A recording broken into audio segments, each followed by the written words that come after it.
Welcome into episode 45. 45 episodes of the Josh Hendrickson Show. I'm Neal McCready, joined, as you might expect, by Josh Hendrickson, the chair of economics at the University of Mississippi, affectionately known by many as Ole Miss. Josh, welcome into the show. How are you, sir? Doing well. I do want to begin with some breaking news. I need to get this off my chest. This is important. I gave it a lot of thought. I really did. I gave it a lot of thought over the last several weeks. I've had some career upheaval, and I didn't know exactly what the next chapter was, but I knew I wasn't finished. I have decided that I am not going to run for point guard of the Oklahoma City Thunder. I'm not.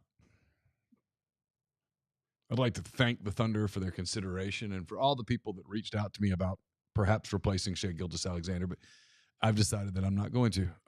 Along those lines today, Kamala Harris has declared that she's not running for the governor of California. These are completely unrelated things that happened today.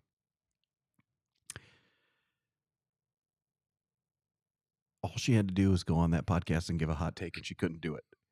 I mean, how bad do things have to be going that she can't run for governor of California? I mean, the bar in California is so low. Can we talk about the spin on this, though? This would be like me. This is not apples to oranges, but I'm not sure it's apples to apples, but I'm not sure it's that far away. This would be like me saying I'm not going to run for point guard of the Oklahoma City Thunder, and someone coming back and going, "Oh, this leaves open the possibility of him being the quarterback of the Kansas City Chiefs." The media is saying today, well, this leaves open the chances of her making a presidential run in 2028. Please do.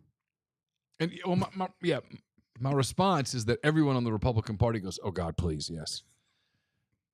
But what?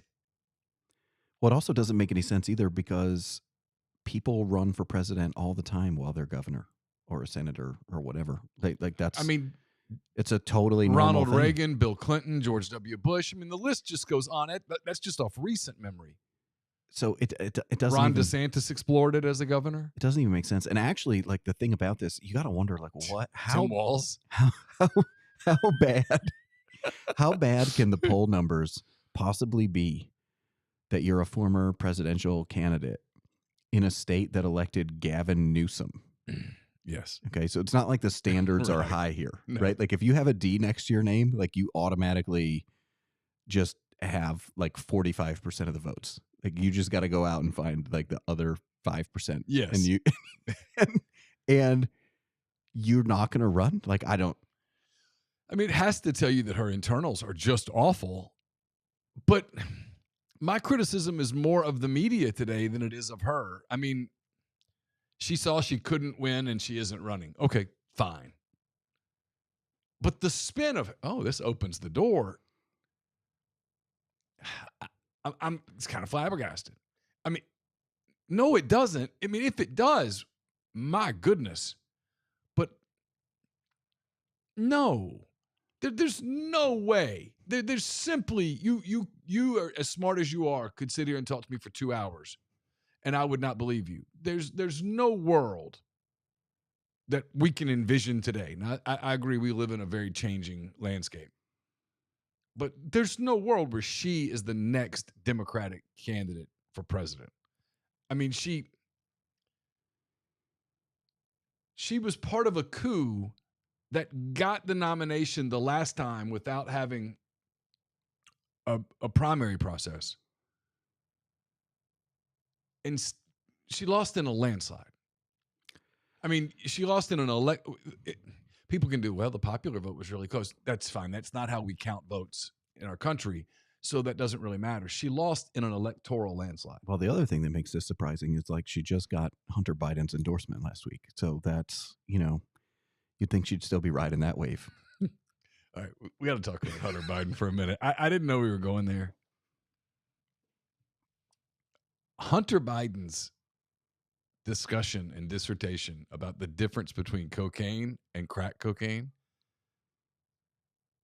was a masterclass.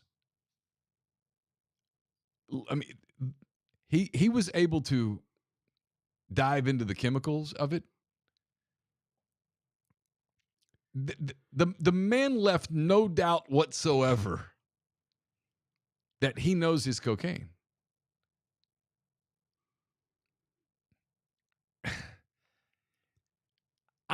Look, I don't know that we can make this happen. But if it's possible for him to go on Joe Rogan for 4 hours, I'm in. Or 10 hours. I think he'd tell all. He acts like a man who is completely in that I've got nothing to lose. His interview was absolutely amazing. I'm at a loss for words trying to describe it. I watched the entire thing and just going, oh my God. It was amazing. It was amazing in every way because many of the things that he was saying were not wrong. When he was diagnosing the problems with the Democratic Party, he was not wrong. When he was making fun of all of the people who essentially have become rich because they had some tangential connection to Barack Obama, but have no actual talent whatsoever, but have somehow become rich, and he mocked them relentlessly. I quite enjoyed that. That was fun.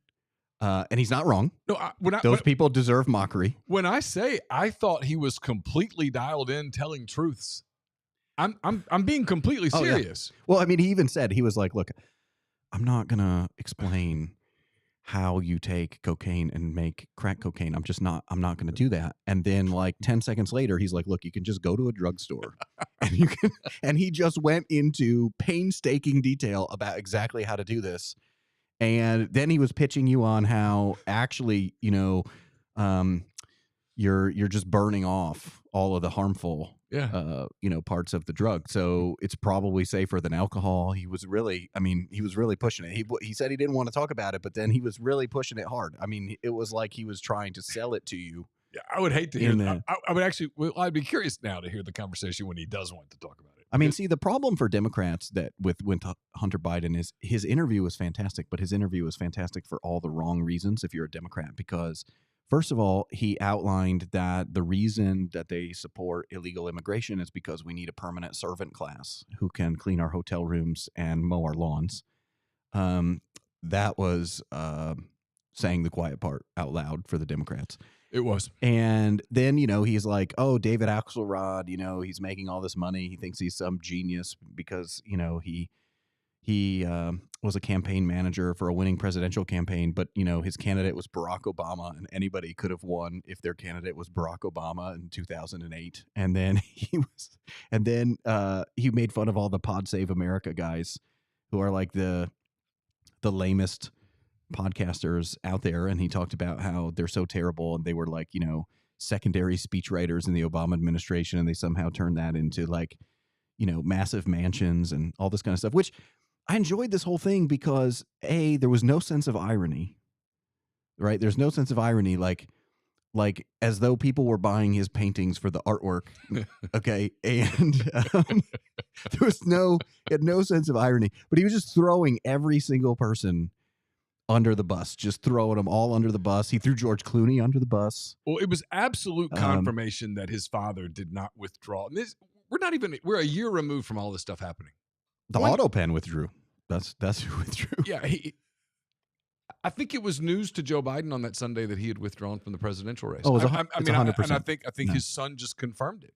No, I think it's 100% because the weird thing about him dropping out of the race is that he posted a statement on Twitter, which presidents, when they're making important announcements, they never just like put a announcement on Twitter. Like if you're going to announce you're not running for president anymore as the current president, you address the nation. Well, he did address the nation hours and hours and hours after, the letter came out. Yeah. And because let's talk about in modern history, the presidents who could have run again and didn't, or could have finished their term and didn't. We're talking about Richard Nixon. He announced his decision on national television. Lyndon Johnson. Maybe it was in the television era. That's it, right? Well, and that's the thing is they didn't just send out like a press release, like No, they they had addressed the nation yeah. on live network television. And even if you wanted to say, hey, you don't have to go on network television, well, you would think that he would record an address like in the White House or somewhere, right, and put the video out on Twitter or something. But no, you just got a letter. But Hunter seems to confirm that that's what's going on because he was throwing everybody under the bus, talking about how terrible they all were. That was fantastic. He he's saying all the quiet parts out loud. I mean, it's fascinating. It's riveting. This guy, I mean, it's impressive. Like people were talking about they were like, oh, this guy, he dropped so many F-bombs in this interview. Like you can't even play clips of it. And I was like, no. Like you're missing the art here. Like he used that word as a noun, an adjective, and a verb, sometimes all in the same sentence. That's amazing. No, I mean that's skill. That's somebody who has been his give a F button. Yeah, is he's been honing his craft. Yes, that's. You mentioned I wasn't. We don't even. This is we do have a little bit of a script. We don't have to go by the script. This is I'm the opposite of Tyler Siskey, where we have a script and sometimes we stick to the script. I'm not that guy. You mentioned that about what he said about the reason Democrats are upset with immigration. Let me ask this. I talked to a business owner who works in we'll just call it the construction field. And he said, he understood a lot of the immigration policies, agreed with a lot of them, but he said in a town like the one he was referencing, if you go too far with it, if you're too aggressive with it, that the construction business basically would grind to an absolute halt. So there are a lot of things here. Number one, we shouldn't think that there's not going to be any cost or any pain associated with this, right? I get that everybody out there who's in favor of doing this, touts all the sort of benefits of doing it, but there will be costs. But to some extent, some of the magnitude of those costs are kind of based on the fact that we've allowed this problem to get so far out of control, right? Because there's a weird thing that people say all the time, which is, well, these people are just doing jobs like Americans won't do. But they don't finish the sentence, right? The complete sentence is, these people are doing work that Americans won't do for this wage. Right. And that's the fundamental issue, is that once this, as this problem gets bigger and bigger and bigger, you're effectively driving down wages in certain sectors. And so you're making it so that, Americans don't want to do it. And as a business owner, you look at this and you say, well, see, if I can't have these people and I have to hire Americans, I'm going to have to pay them more, and then it's going to cost more, and then like that's going to squeeze, my business and things like that. And the answer is yes. Like that is going to happen, right? It is going to happen. But the thing about it is that you have to, my issue with this is that I don't like the argument that, we can't do any of this stuff because it's costly.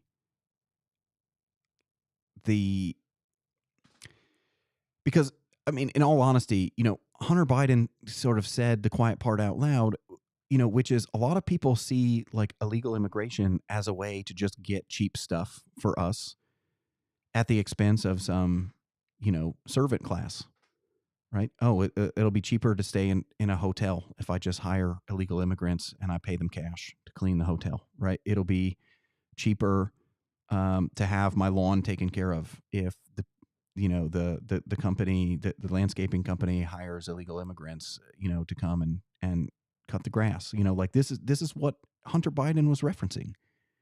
And I think that, like a lot of these arguments, I don't like to give this analogy, but a lot of these arguments like remind you of like pre-Civil War when, slave owners would say like, well, who's going to pick the cotton? Right. It's like, well, I mean, people that you pay to pick it, right? Like this is like the idea that, I guess, I guess like kind of the key thing that people have to realize is that there are so many problems going on in our society. And a lot of those problems have been masked because of these kinds of things, right? So things are getting a lot more expensive. Well, how do you keep those things from getting more expensive? Well, you ship production overseas, you bring in a bunch of illegal immigrants, right? You do all of these things, and then that keeps costs down, and then that masks, how expensive things have actually gotten, right? Because now you're reducing the cost of the labor, whether you're using foreign labor abroad or whether you're bringing in illegal labor into the country. These things are holding costs down, but they're just masking much larger problems. They're masking much larger problems about the cost of living and things like that. And so I get it when people say like, hey, like this is going to be costly. Like, I don't know, like I might go out of business. My competitors might go out of business, like these kinds of things. Like, I understand that, but at the same time, like we also have to think about the big picture. And if our prosperity relies on having a permanent underclass of people who do all of this work on our behalf for below market wages, then we're not as prosperous as we think. It's well put. I've thought about it in those terms. I don't know that I've ever articulated it that well. Just jumping around a little bit. Isai Fernandez, if I'm mispronouncing your name, I apologize. He wants to know, what are your thoughts on Palantir? I assume he's referring to Palantir Technologies, which is an American software company specializes in big data analytics, particularly known for its platforms that integrate, analyze, and provide insights from vast amounts of data. It's founded 2003. Focuses on both government and commercial sectors with its software used by intelligence agencies, the U.S. Department of Defense, and various commercial clients like Morgan Stanley and Airbus. So I guess there's two perspectives on this. So one is like, what do they do?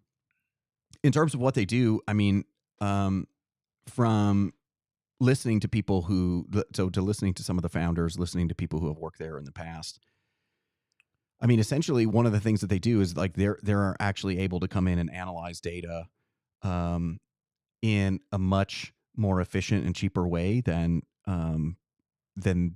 their customers are used to. And so they've actually been able to come in and solve a lot of problems and streamline a lot of processes and things like that. So in terms of like what the benefits are, like I think like they're one of the first kind of companies to harness technology and big data to kind of streamline things, make things more efficient, that kind of stuff. The thing that people are concerned about is that for a long time, like their primary customer has been like the United States government. And in particular, people, speculate that they have some kind of tie to the CIA or the CIA's kind of,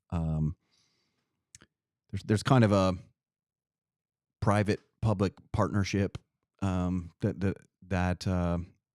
provides seed funding for companies that's kind of, in part has some participation from the CIA and things like that. So I think one of the things that people are concerned about is how much, like if these people, so like one of the things that people have talked about is Palantir are actually going in and analyzing a lot of the data in our federal government agencies. And on the one hand, like the potential benefit of that is that if they can streamline a bunch of processes and make things, more efficient within the government, like that could potentially save taxpayers a lot of money, and that would be a good thing. But one thing that people are afraid of is that if you give them access to all this data, then they're going to have lots and lots of data on all Americans. And so if it has lots and lots of data on all these Americans, then that's potentially dangerous, even if the company itself is not a risk. Just the fact that they have all of that data makes them a target for people who would like to harness all of that data. And so I think that, it's kind of hard for me to evaluate because I don't really know at this point like what level of I don't know to what extent they're going to get the data from the federal government that they're going to get, but essentially what they're trying to do is they're trying to streamline things across agencies to because you can understand why people are concerned about this. Like the basic idea is that all these different government agencies, they all have information on us, right? But Yep. all that information is scattered throughout these agencies. And from the perspective of the government, it would be much better if there was just some kind of like central location where they could get this data. Now, the thing that people are concerned about, right, is that, well, if you centralize all of that data, then anybody who has access to that data now has access to a lot of your information. Whereas when it's siloed into all these different agencies, like then you would have to. They're having to pick and choose. Right. Yeah. Is it bad that I've almost already surrendered to the point that I figure they already know most everything? They know every word that I type, say, everything. Well, I think this is actually kind of I've had lots of conversations with people just about privacy in general, because there are people going back as far as the 1970s who were really, really concerned about privacy in like, in a digital world. Like as more and more things were being stored electronically. I mean, even in the 70s when you had like, the computing power was, so weak, right? The, people were still starting to store things, on computers, and they were starting to and people were starting to see the writing on the wall that like, hey, as this technology progresses, we can store more and more of this stuff. And there were people already in the 70s who were going, no. Like, we have to do something about this. We've got to protect, privacy. And we've got to figure out ways that we can avoid providing people with information that we don't want them to have access to. And so there was like this entire movement in which, university professors and private companies were developing, cryptography to use on computers. And the NSA was not pleased about this because the NSA, typically, like if you think about cryptography was used like by armies, right? Like you wanted to send a message to somebody, you had to have some kind of code that only, your side could interpret the code. Well, as more and more things moved electronically, people started to realize that like, actually, we're all going to need cryptography, because if I'm sending you a message, I don't want somebody to be able to intercept that message and read it. Right. If I'm sending, if I'm getting on my bank's, website, I don't want somebody to be able to intercept like, that information that I'm accessing on the website. Like people started realizing that, having this data stored electronically was a potential problem, and that we needed to have cryptographic solutions to these kinds of things. And so I think the thing is as much as people were worried about this stuff, and as much as people were working on this technology and trying to stay ahead of the curve, one of the main problems here is that certain things came along, like social media, for example, came along, and people, and it developed so gradually and kind of, spontaneously, at least in terms of how we as individuals use it. Right? Like you hear, oh, somebody's on this social media site, I'm going to get on that social media site. And then, it's a network effect. And I think that a lot of people weren't thinking about all of these privacy concerns and the type of information that they were sharing, because in the early days of social media, the only people who were following you, the only people who were looking at what you were posting were probably people that you know. Yeah. And so you weren't thinking about like, should I post this picture of my children on like, on this social media site? And so I think we only found out in retrospect exactly how much data that we were giving up about ourselves and how much they were using this data and how valuable that data was. I mean, I can still remember like when Google went public, there were people who were like, Google, like, what are they going to like? Yeah. How are they going to generate revenue? Right. So, when Facebook was getting ready to go public, they were like, oh yeah, they're just cashing in. Like, how are they going to ever be profitable? And it's like, well, they're going to harvest all of your data. is what they're going to do. And because you provide it to them for free. Yeah. And so they're going to take that and then they're going to monetize it. And I think, look, there's a question out there about how much are people willing to give up? You know, how much of their privacy are they willing to give up? And how much did they realize that they were giving up when they did these things? And I think if you think about how much people thought that they were giving up, I think people weren't thinking about it that much at all. Like, I think they were initially thinking, oh, this is just a way to connect with other people. And they didn't realize that, oh, hey, somebody's actually on the back end going to collect all of this data and sell it to people and use it to, you know, show us ads and all this kind of stuff. And so now the problem is that there seems to be this backlash where people want more privacy, but it's much harder to put that back. Yeah, that toothpaste feels like it's completely out of the tube. Yeah. Yeah, I hear people now say, well, one of two things. Well, they already know everything, or I've got nothing to hide. I don't care. And I'm like, yeah, but you don't want them knowing everything about you. That makes you awfully vulnerable just in general. And then people will say, well, who is they? Which is a fair question. But to your point, if they ever kind of get in one spot, well, then they truly know everything and they're not having to go piecemeal it together. Well, and the issue is like it's also a question of privacy, right? So I think a lot of times people confuse privacy with secrecy, right? But privacy and secrecy are different things, right? A secret is something I don't want anybody to know. Like something that's private is something that I would just like to choose who I reveal that information to. Yeah. I'm not keeping it a secret. It's just certain people I don't want to share that information with, right?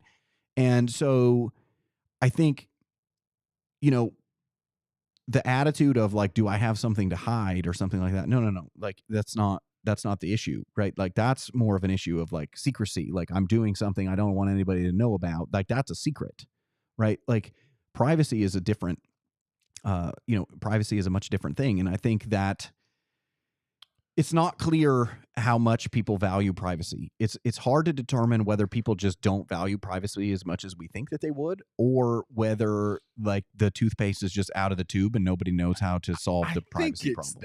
I think it's that deal where now people are so used to walking around having a conversation like you and me having a conversation where I'm saying, you know, I'm thinking about buying a rowing machine. And you and I have a 10-minute conversation about rowing machines. And next thing you know, on all of my social media feeds, I'm getting ads for rowing machines. I mean, I think we all just assume, oh, hell, they're listening. Yeah. You know, it's there. All right. We have buried the lead for far too long. I mean, we're 31 minutes into this. Josh, we have a national scandal going on right now. Sydney Sweeney, the actress, she did a commercial for American Eagle jeans. This is serious business. In that ad, she said, there's something so effortless about American Eagle. It's the perfect balance of being put together, but still feeling like yourself. Their commitment to creating pieces that make you feel confident and comfortable in your own skin is something that resonates with me. It's rare to find a brand that grows with you the way American Eagle has for generations. They've literally been there with me through every version of myself. In the commercial, she puts on a pair of blue jeans, not particularly skin tight or anything, just comfortable American Eagle blue jeans. And she says, by the way, the body part that she's most famous for is typically not covered by blue jeans. She's wearing all denim, though. And she says, Sydney Sweeney has great jeans.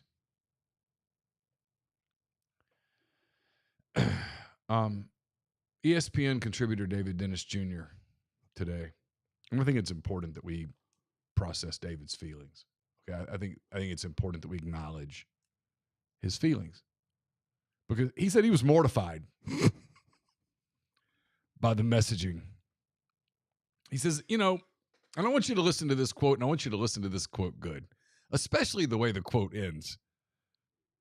And I'm glad you don't have water or coffee in front of you because it would get all over my things. He says, I didn't think anything of the Sydney Sweeney ads. He wrote this on Blue Sky, by the way. Shocker. But then actual scholars on messaging, eugenics, and fascism explained what was going on. And then, yes, I understood and became mortified because, hey, sometimes it's good to listen to experts. Dennis. Hello? Dennis. Dennis.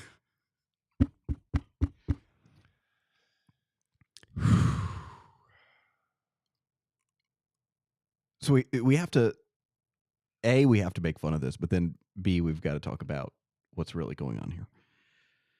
So this is quite possibly the most ridiculous thing. This absurd. It's absurd. I was gonna say like in months, but I don't know. It might be I don't even know. I don't know. That's a real. That is a track. That is Usain. It's like cloning 11 Usain Bolts and putting him in the 100 and saying go, and you're like, who's the fastest? I mean, I don't know, man. It was close. This is the most ridiculous thing in the entire world. Immediately, well, my favorite part of this, by the way, is the think pieces, right? So like every major newspaper was like trying to explain what's going on here, and I love the way that they explain what's going on because they're like, American Eagle is facing backlash over a new commercial starring Sydney Sweeney. And then it's like their stock is up 25%. 25%. There's no backlash. Like when you experience backlash, people are concerned that the company is going to lose money and they sell your stock. The stock. Yeah, so let's break down the goal. Let's break down the goal of this commercial. All right. Someone in the room at American Eagle said, let's try to do something that, I don't know, will sell more jeans. And right now, someone is in the back going, mission accomplished, bitches. We sold jeans. I mean, here's what I love about this. And this. now people are talking about American Eagle. And look, I'm not a fashionista. I don't know whether American Eagle had faded from the spotlight, but I'd not really thought about American Eagle or heard about American Eagle in a long time. And again, this is no knock on American Eagle. I mean, good for them. I just don't know. But suddenly, I've been reading all about American Eagle, which tells me that this campaign was genius. By the way, there's a story in Parade today. Apparently, when they first had a Zoom call with Sydney, they asked her, how far do you want to push it? And her response, they said, was immediate and exactly what the brand was hoping for. She said she smirked and said, let's push it. I'm game. And the team's reaction was, okay. Our response was challenge accepted. And they did it. Said her sentiment guided every frame, every stitch, every unexpected twist of the Sydney Sweeney has great genes. This is the person who was behind the campaign. He says, infusing our own personal cheeky energy and making us laugh as we envisioned how the world would experience the launch. Here's my favorite part about this. Can I tell you my favorite part? Yeah, please. My favorite part is, so there was a second commercial that came out. So there was the initial commercial, then the second commercial that came out.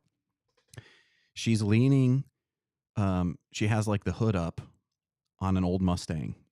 Yeah. And she's like looking, she's like, I don't know, checking the oil or something. Yeah. I don't know. Yeah. And she stands up and she closes the hood of the Mustang. She turns around, she wipes her hands on the back of her jeans. Yes. Okay. Then she gets into the car and she drives away. That's the whole commercial. And what I love about this is you know that there's some guy who works in the marketing department at American Eagle that was like, guys, listen, hear me out. Hear me out. I have this crazy idea, but I think it's going to work. What we're going to do is we're going to take a commercial. We're going to make a commercial. And in this commercial, we're going to have a beautiful woman and she's going to get into an old Mustang. And she's going to drive away. And she's going to do this to promote our jeans. I know it sounds crazy, but I think it might work. This is literally every commercial from the beginning of time until like 5 years ago. This was every commercial. If you wanted to sell something, if you had a beer commercial, what were beer commercials in like the 80s and 90s? Every beer commercial in the 80s and 90s, it was like women in bikinis playing volleyball, right? Yes. And it was just like, and then like guys just like having a beer. And like that's the taste great, less filling. Yeah. Taste great, less filling. Yes. They would argue in the bar about taste great, less filling. Yeah. Like this is how you sold things. And I don't know. And so the idea that they've done something controversial here is like, this is advertising like since the beginning of time. I just love the idea of some like young guy working in marketing who has like, who, wasn't even like paying attention to this stuff 5 years ago, wasn't even old enough to like, pay attention to advertising. And it was just like, guys, I have this revolutionary idea. Beautiful women in old cars. I think it's gonna work. Yes. She's a popular actress. Yeah. Everyone generally likes her. She did the appearance on Saturday Night Live that I can't remember the author. The author of the story was a female, came back with boobs are back. I personally never knew they went anywhere, but cool. My thought on this is that you see this visceral reaction from this very vocal minority, and I kind of see a majority going, "Oh, this is stupid," because. And when I say this, I don't mean this literally. I grew up in Ruston. This was not the girl next door, but there's a certain girl next door quality to Sydney Sweeney. She's generally appealing, but she's not intimidating appealing. She's not, I don't know, whatever. You know what I mean? You know what I'm talking about. And it works. The goal is to get other women to go buy the jeans. And apparently they're doing it because the stock is up. Well, and this is the other thing. So the reason I wanted to start off by saying like the first thing that we have to do is we have to joke about this and make fun of it is because that's the optimal strategy when it comes to this stuff is mockery. You have to relentlessly mock the people who tell you that this is like Nazi propaganda or whatever they're coming out with, right? Like you just have to relentlessly mock them because they are ridiculous. And they are deserving of mockery. Like that is you do not get into a conversation with them. Do not try to debate them about how silly their opinion is. No, just relentless mockery because it's ridiculous. Because as it pertains, to part B, which was what's going on here, is that you see very clearly what's going on here is that there is always on the modern left, there is always an attack on beauty. There's always an attack on beauty. Yes. Because this is, every leftist, every sort of far left movement from the beginning of time, right? Like this is one of the things that they have to do is like tear down beautiful things, right? They have to deconstruct all of this stuff. They have to tear it down. And it's one of the ways that they sort of beat you into submission is by rejecting beauty. And the thing about it is that it turns out people actually like beauty. People enjoy it. People want to see beautiful things. People want to like beautiful things. And so when people come out and they do this, they deserve mockery. And the other thing is what I loved about that guy's tweet, or well, I guess it's not tweet, it's on Blue Sky. So I guess we're like the first people to see it. Is Dennis. Hello.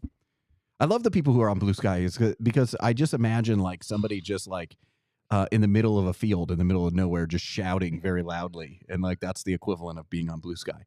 But this guy's post it highlights something like really important, which is that he's like, oh, after I listened to all these experts, here's what you have to understand. These people are all fake experts. Like the person who's like, oh, like my expertise is fascism. Yeah. You know what that person is?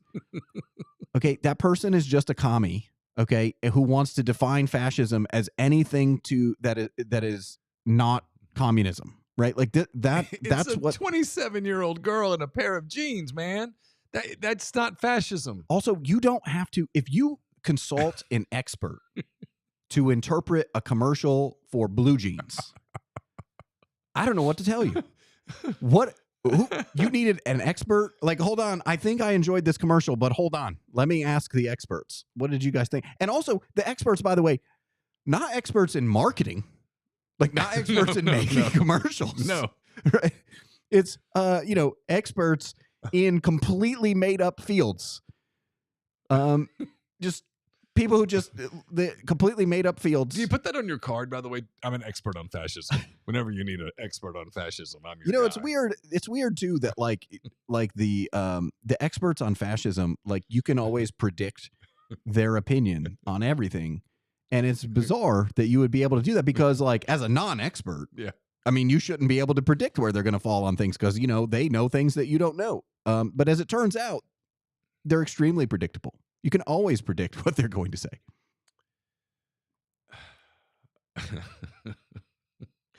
I mean, and credit to American Eagle. They keep being told to bend the knee. Bend the knee, damn it.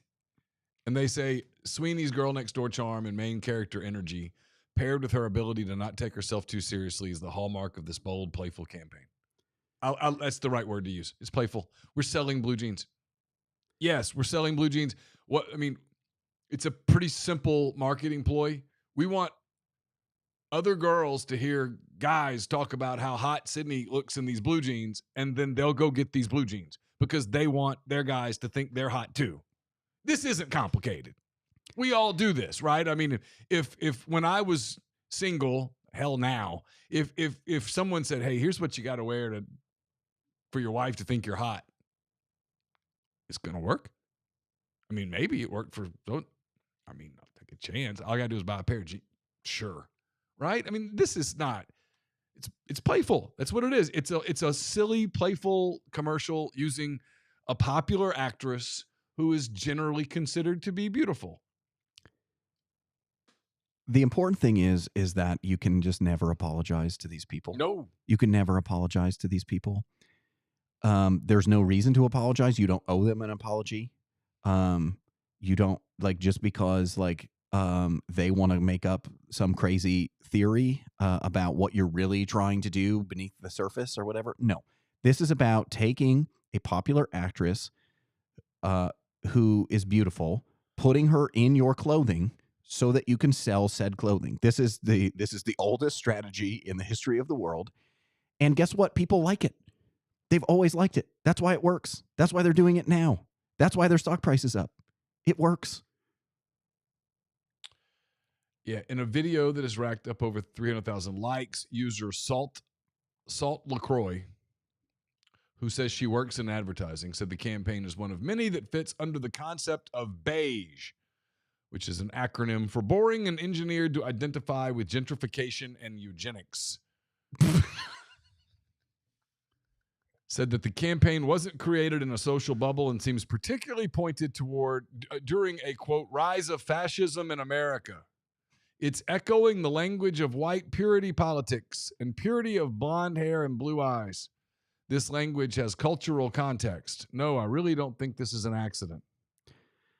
Do you ever notice that all of these people... you got to touch some grass. No, do you ever notice that all of these people, they all have something similar in common? They hate beauty. They also hate white people. It always comes back to that. Like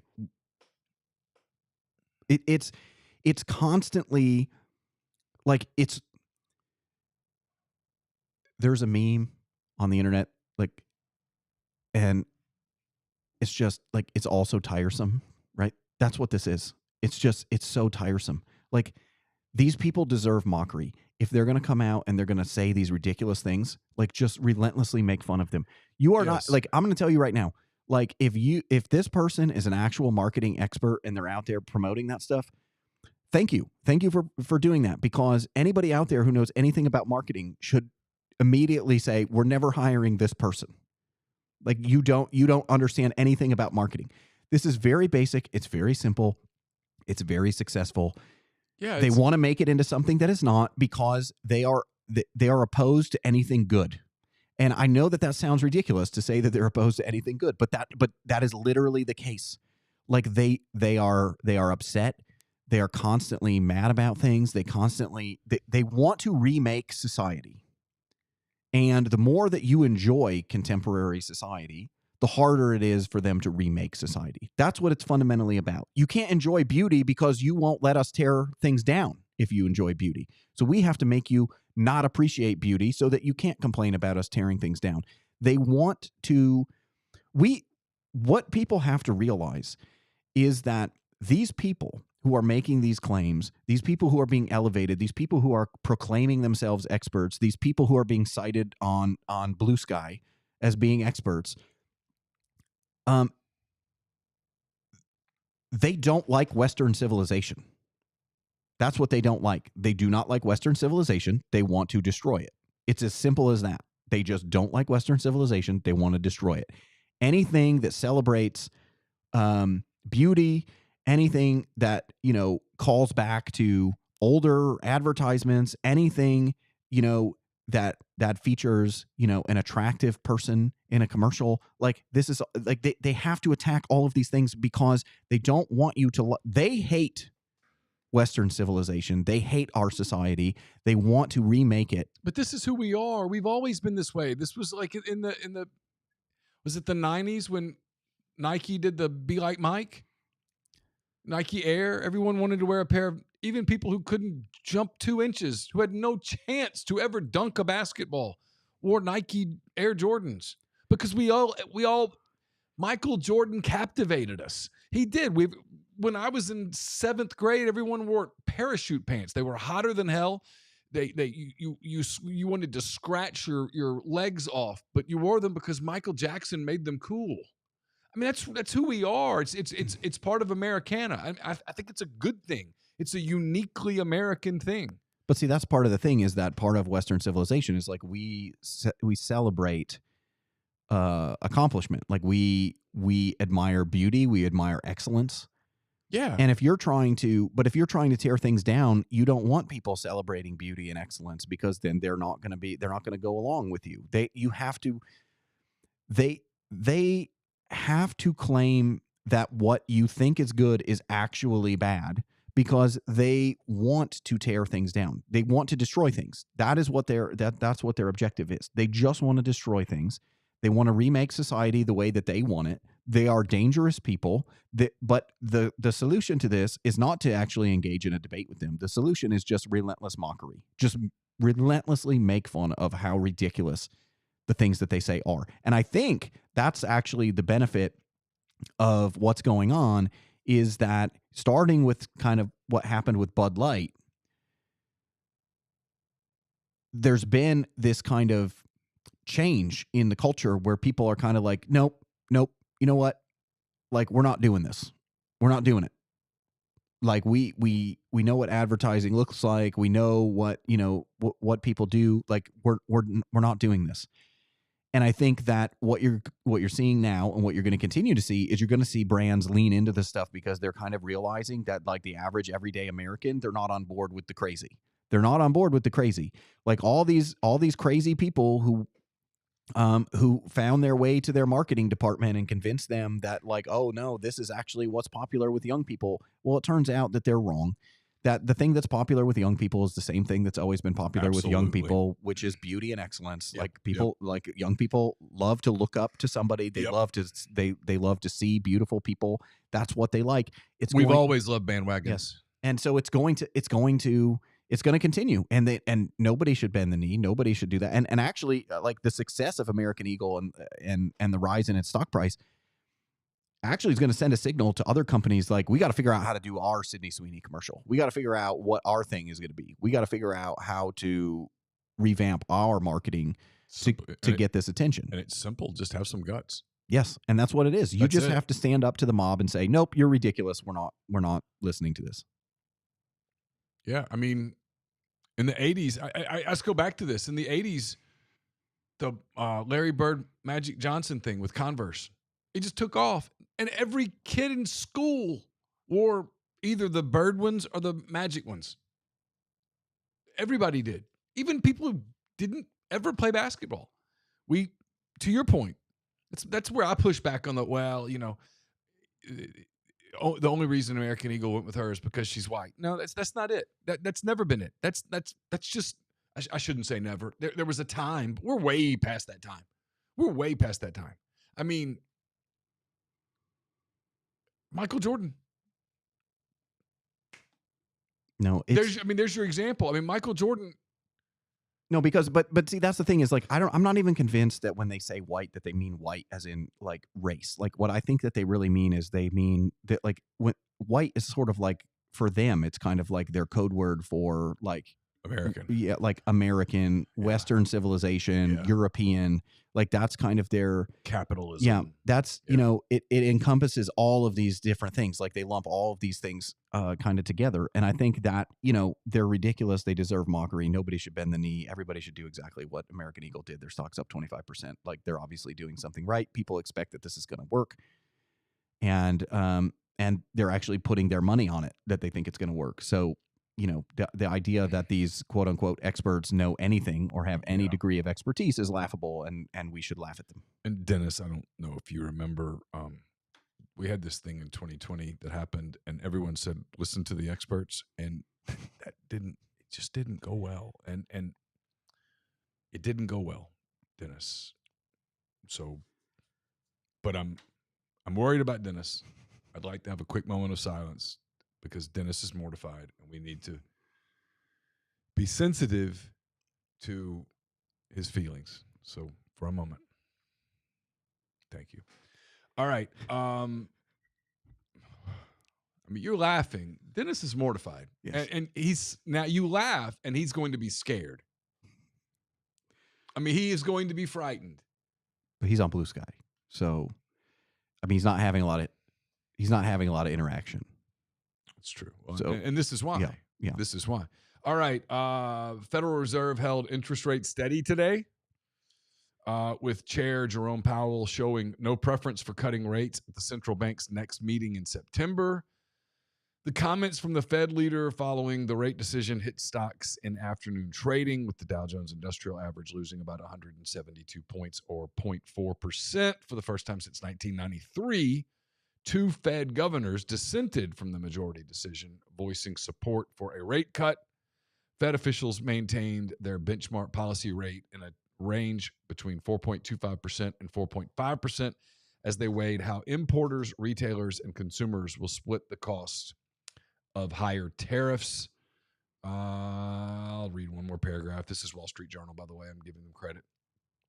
Stocks turned lower and Treasury yields ticked higher after Powell said that the central bank had made no decisions about whether to cut rates in December. At his post-meeting press conference, Powell noted signs of slowing economic growth, but also stability in the labor market. By the way, President Trump, you may have heard of him, applied fresh pressure on the Fed to lower rates earlier Wednesday, saying he heard the central bank was going to lower rates in September. In a social media post, Trump also said a readout on second quarter growth was better than expected, reiterating his call for rate cuts. So my big concern here is that the Federal Reserve is being anti-Trump, or at least not wanting to appear like as though they're following his direction. And the reason that I say that is that when you listen to a lot of the policymakers talk, they kind of give these speeches where they say, hey, you know, maybe we would typically lower rates here, but because of these tariffs, like maybe we want to hold steady, or maybe, you know, or maybe we just want to wait like a little bit longer and see how this kind of comes through. But here's the issue. Like, tariffs don't require that you have higher interest rates. Like tariffs are going to affect to the extent that they affect prices, they're going to affect relative prices. They're not really going to affect like prices on average. They will affect prices of certain goods. And so typically in that sort of a situation, like, yes, if those goods happen to be like inputs and those prices go up, then that squeezes certain industries on their margins. And so they have one of two options, right? They can either kind of live with those smaller margins to kind of keep from changing their prices, or they can start raising their prices also in response to those higher costs. But typically, if we're talking about cost-driven price increases, that's a supply side issue. Okay. And so if it's a supply side issue, the Federal Reserve cannot do anything about the supply side. The supply side is all about like the availability of resources. The demand side is the only thing that the Fed can actually control, right? Like adjusting their balance sheet, changing interest rates, that's going to cause changes in people's demand for goods and services. It doesn't change the available resources we have to supply those goods and services. So typically, if there is a cost-driven issue and that is affecting supply, the Federal Reserve doesn't need to do anything about that. Like they need to allow those relative price changes to just occur because there's nothing they can do to fix those relative price changes. And so my concern is like if you were never planning on changing rates and then you're talking about these tariffs and then you're saying, okay, well, we're still not going to change rates. Well, then that's entirely consistent. My issue is that they've given hints that if not for these tariffs, they would be lowering rates. But if that's the case, that's a mistake. Because if you believe that the interest rate should be 4% instead of 4.25%, a tariff shouldn't change your mind about that. Yeah, it feels like they're being influenced, or yeah, I think you're right. Like if that explanation makes me think they're being influenced by politics or by the desire to not be viewed as being influenced by politics. Yeah, I think this is part of the problem is that so the Federal Reserve is pretty independent of the political process. So to get appointed to the Board of Governors, yes, you are appointed you're nominated by the President of the United States and you have to be approved by the Senate. But once you're there, you serve your term, and you get if you're not taking over somebody else's term, like you serve a 14-year term, and it's actually very, very hard to remove you from office. Like they would have to remove you for cause, and so you're pretty independent of the political process. Like you're able to make decisions without any political repercussions, right? So if Trump nominates you to the board, and you get on the board and then a Democrat wins the next election, they can't remove you from the board. So that makes you kind of independent of the political process. Yeah. The problem here is I think that some people within the Federal Reserve see Trump's constant jawboning about interest rates and his constant complaints about Powell as an attack on their independence. And so what they're trying to do is demonstrate that they're truly independent by not changing rates. Like, see, it doesn't matter how much you yell at us, we're not going to change rates. The problem is like what I would like to know is to what extent is that happening inside the Fed? Because if they are doing this simply because they want to, kind of assert their independence, but they really believe interest rates should be lower, well, that's potentially very harmful to the economy, right? If you keep interest rates too high, too long, like you can induce a recession. And so if they think that they should be lower, they should lower them independent of what Trump says. If they think that they should be where they are, then they should keep them where they are, independent of what Trump says. And the issue is you've now got people who are on the board who are starting to call for rate cuts. We never, ever, like we used to see this a lot. We have not seen this at all in recent years. We have not seen anybody dissent in recent years. In recent years, every single Fed statement is like a unanimous statement. Right. There's nobody dissenting. You had two Fed governors dissent today. They've also been going out and giving speeches ahead of time, sort of telling people that they think that it's time to cut rates. And so I would really like to know what the arguments are inside that room. I mean, we'll find out, but I mean, there's a lag between when, they talk about these things and then when we actually get the transcripts and things.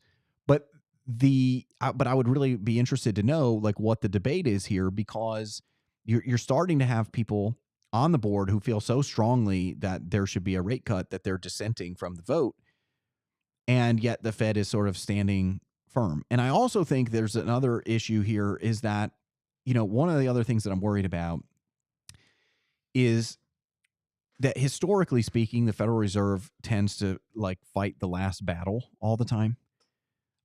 So What do you mean by that? So what I mean is that coming out of the financial crisis, the Fed was criticized because we had a very, very slow recovery. And people kind of said, well, that was on you guys. You guys were way too worried about inflation. And so because you were so worried about inflation, like unemployment, ended up staying higher for longer, right? Yeah. And so then by the time that we got to COVID, they were so committed to like not, they were so committed to like not making the same mistake and not having a slow recovery coming out of the pandemic that we actually just ended up with the complete opposite problem, which was very, very high rates of inflation. And so part of my concern here is that we're going to fight this last battle again. That maybe the lesson that they learned was that, they can, that their policies can cause these significant increases in inflation, and they want to prevent that. They don't want inflation to reoccur. They don't want inflation to accelerate. And so they're kind of like, well, we need to keep rates where they are here, because if we cut them now, and this starts to cause inflation, then we have this problem where we're getting inflation, but interest rates are already higher than they were when we had inflation before, and we had to raise them a lot. And so we don't want to cut them now sort of because you don't want inflation to all of a sudden start to accelerate. And then you have to go back to raising rates, and you got to raise them even more aggressively, and you got to go even higher. Like 5% is not enough. You got to go to 6 or 7%. And so I think that's also, that also could be what's going on, is they're kind of fighting the last battle. They're afraid of inflation. And so they're kind of like, well, let's just take let's just take a slow approach to this and make sure that there's not going to be inflation. But I think that but this is a fundamental problem with central banking, is that, central banks are always playing this game that's made up of people. These people have to make decisions.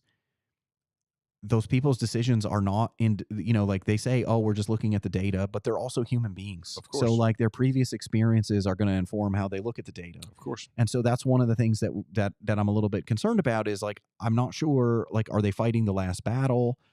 Are they really just trying to assert their independence? Or do they really believe that this is where interest rates should be? And there's just a couple people who on the board who just disagree. All right, last couple things. We'll give shout out to our poster, Hottie Toddy. He says, or she says, how dare I assume that it's a he? Feels like it's a he based on previous posts. My theory on why Republicans have had an increase in voting: COVID kids are now voting age, and they remember how they were treated. Young, moderate Democrats remember how they were treated and now lean right. I think he's on to something. Now, if you look at the data, actually, I'm going to screw up the exact statistic. But it was something like, if you look at like 20-year-old white males, they're actually now more conservative than 70-year-old white males, which is the complete opposite of the stereotype, right? So normally the most conservative person is took like a lot from them at 15, 16 years old. And there are that bill's going to come home. I'm always amazed. I won't get on the soapbox. I'm pretty passionate about this one. I'm always amazed at how so many in my field in particular, here in the last few weeks, they're willing to dissect 2024 to some degree. They're willing even to dissect the 2016 thing, the Russia thing, the Steele dossier, all that stuff. They're willing to dive in on that.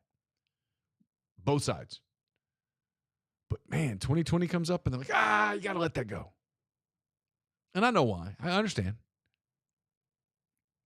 That doesn't, I don't think those people fully grasp how much you pissed off, for lack of a better word, young people.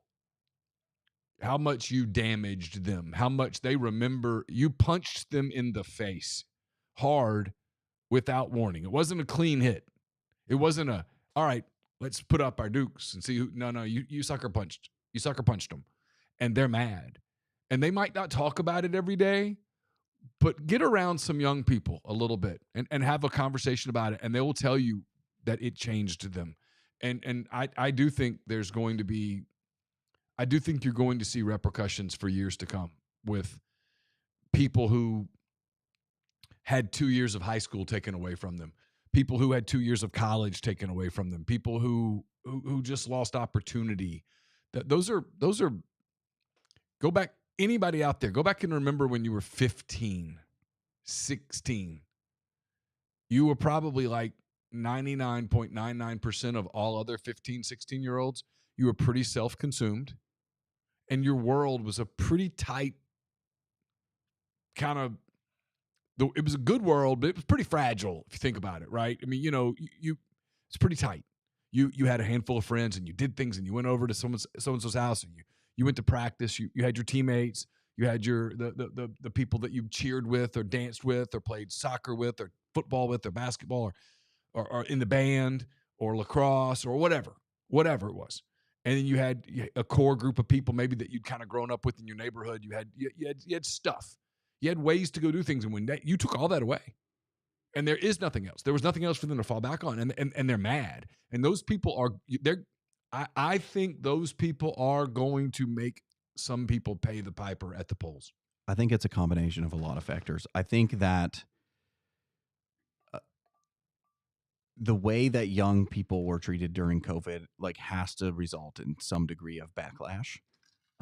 Just because as they get older, they're going to be able to process exactly what was done to them. And as they do that, they're going to they're going to just reflexively oppose that kind of behavior.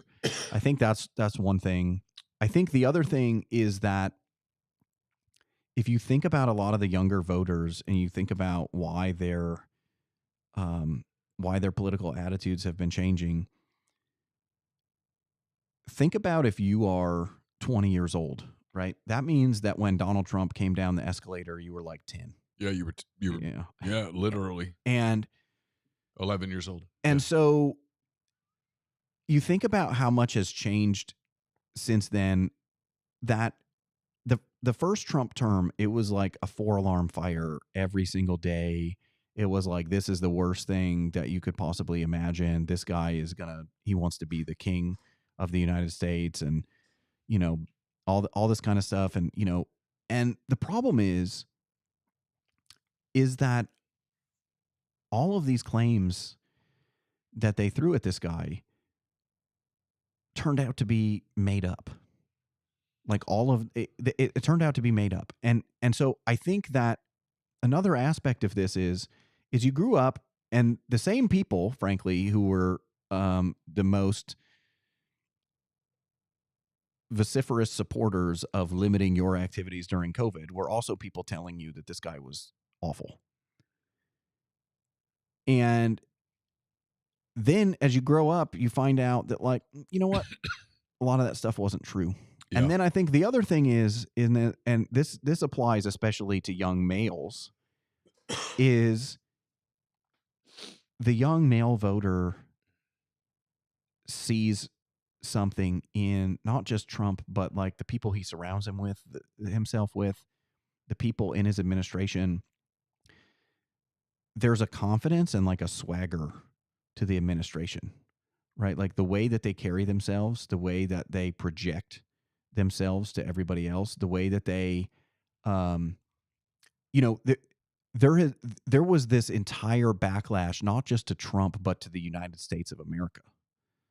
If you think about, if you think about that period around the pandemic, it wasn't just COVID. It was all this stuff about actually the United States is a terrible place. And actually there are all these bad things about being here. And I think that, when that's kind of everything that you've heard, and then you see, and then you see how a lot of these things that you were told were wrong. You see this guy and the people that he surrounds himself with walking around with confidence and swagger and talking about how great America is and how great, and how great things are going and how great things could be. I think that really influences their opinions. Like they see this and they are like, that because it's aspirational, right? Like it's like understanding Donald Trump's appeal is not difficult at all. Like he's extremely positive, right? He's funny, he's positive, he talks about how great the United States is. Like it's not hard to see that. And especially if you're like a young male and having like lived through what you've lived through in your very short amount of time on this earth, that there's probably an appeal to that. And then the other thing too is you also have to imagine that all of these kids saw this guy get shot on live TV and stand up, right? And he stood up, and not just stood up, but he stood up and he yelled "fight" to his supporters, right? Like it was a show of strength.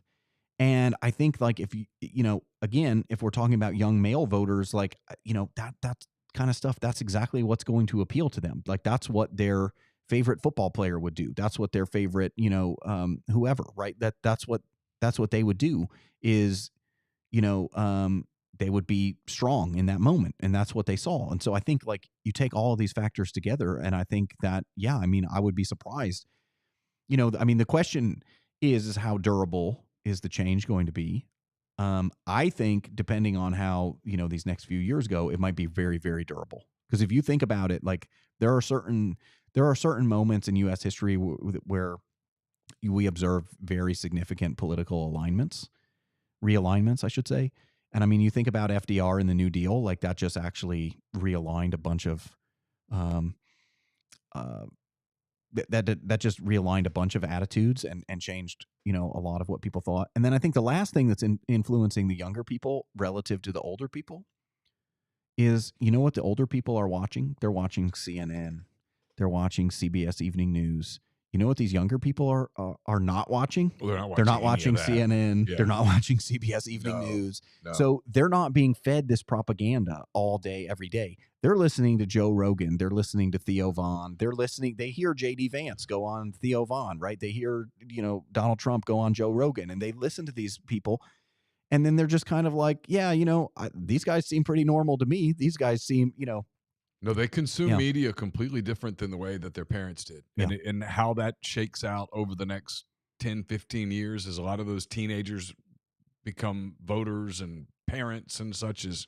Well, and just being on social media, if you look at how this whole Russian collusion story has been covered, the traditional media basically hasn't touched this story unless and if they have, what they've done is they've just dismissed it as all like, oh, this is just Tulsi Gabbard being, out of pocket or something. Like, and whereas, if you just follow like any non-traditional source, right, of information, like they're literally just like sharing documents and screenshots of documents. And you have serious reporters who are actually working on it, who have their own platforms now. And people seek that stuff out and they figure out the people that they trust and that they don't trust. And so the thing is that if you were an older voter and you believed all this stuff, you still have really no reason to disavow your belief. Whereas, if you're a younger voter and you believed all this stuff, chances are you're encountering all of this information now that's like, oh, actually, a lot of this stuff was made up. Oh, actually, a lot of this was completely manufactured. Oh, actually, the people who won the Pulitzer Prize for this journalism actually weren't doing journalism and not only didn't deserve that prize, they should probably lose their jobs. 100%. All right, last thing. 24 hours from right now, it's the trade deadline. Our Cubs beat the Brewers today. They're one game back in the Central. Obviously, anybody's race to win at this point, too close to call. I think the Brewers have a very narrow lead in the tiebreak, but again, there's more games. They still have to play each other 5 more times. That could go either way. How active are you hoping to see the Cubs on over the next 24 hours in the trade deadline? Do you look at this team and think, here's the question. Do you look at this team and think, with a tweak here and a tweak there, this team could get to the World Series? I think at this point you have to think that because they essentially have the third best record in baseball, or at least in the National League. And so, if if you have the third best record in the National League, I mean, you should, you have to think that you can compete for the World Series championship. So I think, I don't know what I think is going to happen because I think their front office is very, very difficult to predict. I think that what I would like to see out of them is I would like them to be aggressive, but aggressive in a way that's not just going to be for this year. By the way, to answer as of this moment, the Milwaukee Brewers are 64-44. They have the best record in Major League Baseball. There are a handful of teams that have a .582 winning percentage. The Detroit Tigers, the Cubs are .583. It's basically the same. The Dodgers are .583. So, yeah, I mean, that's rarefied air at that point. Yeah. I mean, you're talking about the Brewers have essentially a one-game lead for best record in baseball over those three teams. And so I think that if you're in that position, then absolutely you could go to the World Series. Absolutely you could win the World Series. But I don't want them to make rash decisions. Like, I don't want them to make trades that are just for this season. Yeah, I don't want to see Owen Cassell go for a rental. Yeah. I don't want them to trade Jackson Wiggins for a rental. If you're going to trade those caliber of prospects, you've got to – I mean, if you get Mackenzie Gore back, okay, I get it. But like even Eugenio Suarez, who obviously would really help their offense this year, he's a rental. At the end of the season, if you lose Owen Cassell for a year, for those who don't know, Cubs top prospect, outfielder, terrific player. By all accounts, I talked to someone in the Cubs system this week who's a buddy of mine. I was like, "How good is he?" And he goes, "If they trade him, they will regret it. So they better get what they want." And I was like, that makes sense. You know, if you're going to do it, you better get something for it that you have. And no one knows whether Kyle Tucker's going to stay, whether he's going to re-sign. There does seem to be some buzz in Chicago that he's going to, but we'll see. As of this moment, he hasn't. So I'm like you. I'm kind of – here's my thing. I think as a fandom, there was a moment, and maybe the Cubs will get there. There was a moment in the basketball season. I remember specifically where it was. I was in Nashville for the SEC tournament.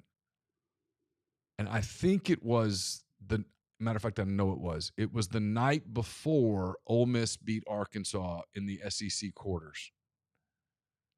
And I was watching the Thunder and Boston play at TD Ameritrade in Boston.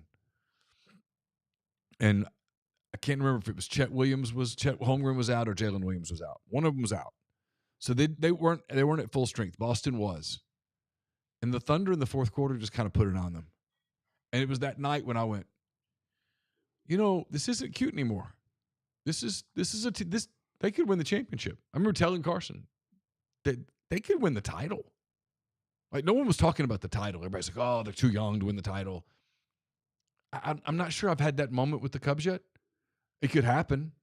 But, like, I've not watched them at any point this year so far and gone, yeah, man, that team could go into a series with the Phillies or the Dodgers and crack skulls.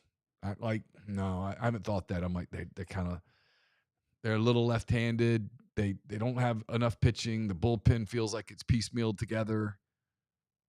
So I think for them to get where they'd have to get to make me feel that way, they'd have to trade a lot. And so I'm curious to see whether that's what they do. And then the other thing that hangs over baseball is there's a real chance of a significant labor stoppage in a year. So if you're going to go get it, I mean, you should try to go get it. Well, and I think, the big thing is they need a top of the rotation starter if they're going to compete, because you have to have that, especially in the early part of the playoffs when you have, you have to have that. The bullpen is not great. I've been complaining. That's the one consistent thing I've complained about all season is that the bullpen's not great. But I think that, they probably need they probably just need one. Um, they, if it's the right person, they just need one reliever. Like they could get away with one Yeah. reliever. Yeah, it doesn't have to be a closer. It could just be someone who could be a bridge to Palencia. Yeah. And then the other thing is that, I mean, and here's the other thing is I think that their lineup is actually fine. Like I would be fine if they just kind of stuck with their lineup if it meant that they could get a front end starting pitcher. Yeah. I mean, because this is the other problem. The other problem here is that, yeah, like Matt Shaw has not been great, but you also got to figure out if he's going to be any good. And you can't figure out if he's going to be any good if he's on the bench all the time. I actually think he's going to be good. I do too. Like, I mean, Yeah. he shows he's not signs. there yet. No, he shows signs. But I mean, if you think about, like, there are a lot of young players, not every young player just comes up and just is immediately ready and plays great. Most don't. No. And so PCA didn't. No, and I think, he needs some time, and I think he needs to play. And I think that, look, if he was batting sixth every day, right, then my opinion would probably be different. But, he's typically batting ninth. Yeah. And so But he's been solid defensively. Yeah. And so I'm kind of willing to stick with him. I do worry a little bit about their depth. I don't think that their bench is very good. So maybe that's another thing is maybe actually, if they were going to go get somebody, maybe go get a veteran who you don't have to give up a lot to get, who's actually not even going to play very much, but he can play. He might help you on the edges. Yeah, he can play, and he can, and the other thing is that maybe he'll provide you with some experience when you get to the playoffs. Like a player who's been there before, a player who can kind of be like a David Ross kind of player, right? I mean, David Ross is much better than what I'm describing, but you get, yeah, sure, and like something like that. But I think they're going to do something. I don't think that they're not going to do anything. Now, the one thing is that this front office errs on the side of conservatism. So it will be kind of interesting to see what they do, because they really, if they get really aggressive, that tells you something about what they think about, they got aggressive in 16. Yeah. Yeah. They got aggressive in 15 and 16. If you go back and remember the postseason after 15 when they lost to the Mets in the NLCS, I mean, you can criticize in hindsight the moves. Like obviously they gave Jason Hayward a bad contract, but it was an aggressive contract. Yeah. They gave Ben Zobrist an aggressive contract that worked. The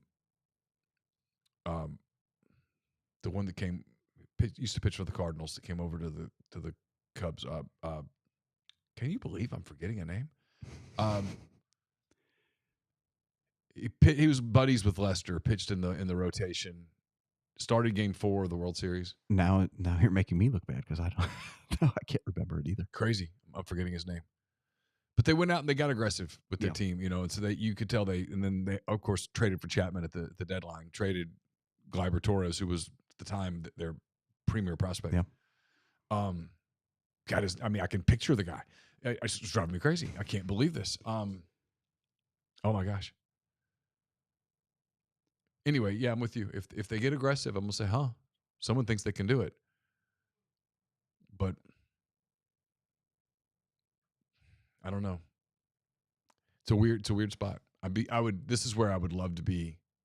Like people talk about journalism. This is where I would love to be embedded with John Lackey. Thank you, Matt. Oh yes, John Lackey. Yeah.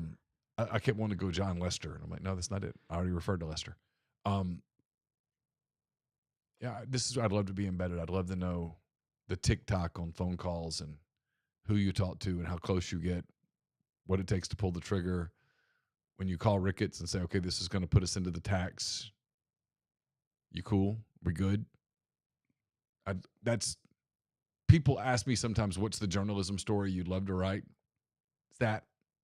I'd love to be embedded in that kind of a deal where everything is off the record until it's over. Right. And then it's on the record. Right. That would be absolutely fabulous. I would love that. That would be really cool. All right. Very last thing. Ryne Sandberg, did he mean to you what he meant to me? So yeah, like yes and no. It's very weird. Okay, so it's very weird. Okay, so I got emotional yesterday. I mean, Josh, I told you this before we started. It was weird. I don't know why I got that way. It hit me that night that I was like, man, I can't believe Ryne Sandberg's dead. And then I was okay. And then I was listening to an interview on MLB Network, and they had Sean Dunston.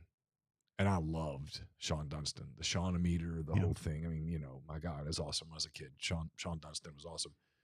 And Sean Dunston started crying about talking to Ryne Sandberg over the weekend, knowing it was kind of the last time. And he said that Ryne Sandberg told him that he loved him. He said he wanted to talk to him and Andre Dawson and Mark Grace. And I mean, like, you're in my wheelhouse now, the Hawk and Gracie. And that got me. I mean, I had to go to a Lane Kiffin's press conference, and I was really worried that my eyes were still going to be bloodshot. I don't know why that particular thing just did it to me, but I got really emotional about that. So it was like, okay, so I started watching baseball when I was like 5, but that was 1989. Okay. Okay. So, so you didn't go through 84 as this magical season. No, I was 1. So see, I was 14. Yeah. But he was probably, so where I grew up, the only games you could get were, you could get the Braves on TBS, you could get the Cubs, and you could get the Detroit Tigers.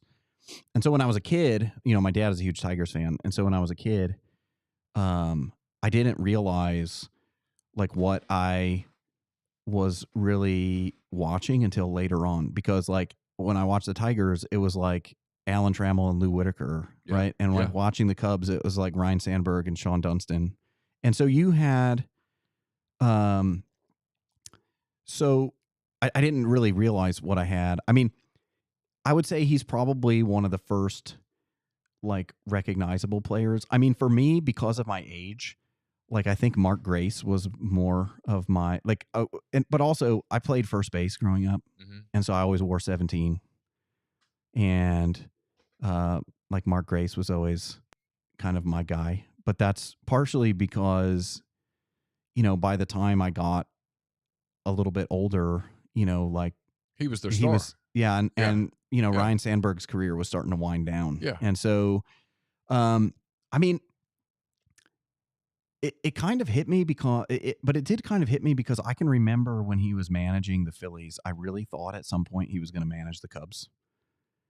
Like actually I thought he was going to manage the Cubs before he managed the Phillies. Yeah. I remember not wanting him to manage because I didn't want the Cubs to ever have to fire Ryne Sandberg. Yeah. And so I actually had the same feeling because, as I said, my dad was a huge Tigers fan, and they had Alan Trammell as their manager, and they were awful. And it was just like, you could just, it was just painful because, like the fan base loved him, but yet they wanted him fired. Yeah, of course. And it was like, and so I did not. It's the coach going, it's the former player coming back to coach his alma mater. Yeah. You're like, oh man, unless this goes really well, this is going to go really bad. Yeah. It sucks. Yeah. I mean, it's one of those things where if it all works out, it's amazing. Yeah, sure. But chances are it's not going to. And so I remember, I've covered it twice where it didn't. Mike Shula to Alabama and Matt Luke at Ole Miss. I don't really know Shula that well. I never had an issue with him. He was always nice. Matt Luke's one of the nicest people, one of the kindest people, one of the most fair, respectful people I've ever covered, and he is Ole Miss to his core. And yet, and look, he got compensated. I get it. I'm not going down the road of whether it should or shouldn't have happened. That's not what I'm doing. I'm simply saying that sucked. Yeah. I mean, getting fired by Ole Miss when you're Matt Luke sucked, and getting fired by the Cubs if you're Ryne Sandberg would have sucked. But I guess even when he was managing, I don't know, like I felt like, I guess looking back on it, thinking about him managing the Phillies and then him now being dead just seems like insane to me, because I don't know. When he was managing the Phillies, I kind of thought that like maybe it wouldn't work out with the Phillies, but maybe he would bounce around and he'd just kind of and he'd maybe end up being one of these like longtime, managers. And I just kind of expected him to be around for a really long time. Yeah. And even when I heard that he had cancer, I was like, nah, like I'm sure he'll be all right. Like, maybe it'll eventually die of cancer, but not anytime soon. Yeah. And then they said it was cancer free. Yeah. He had that announcement that he was cancer free and he was real emotional about it. And I was like, this is awesome. Ryne Sandberg beat cancer, and then when it came back, and even a couple weeks ago when I could tell, I talked about this on another podcast. I'll be quick. I mean, when they played Boston at home out of the break and John Lester wore a Sandberg jersey and Kerry Wood wore a Sandberg jersey, I was like, oh no, it's imminent. And kind of Jim DeShays talked about it on one of the broadcasts like it was pretty imminent. And I could tell listening to Pat Hughes that he knew more than he was saying in, only the way that Pat Hughes could kind of tell you a story without telling you the story. And then, I don't know. I don't know why it hit me the way it did during the broadcast.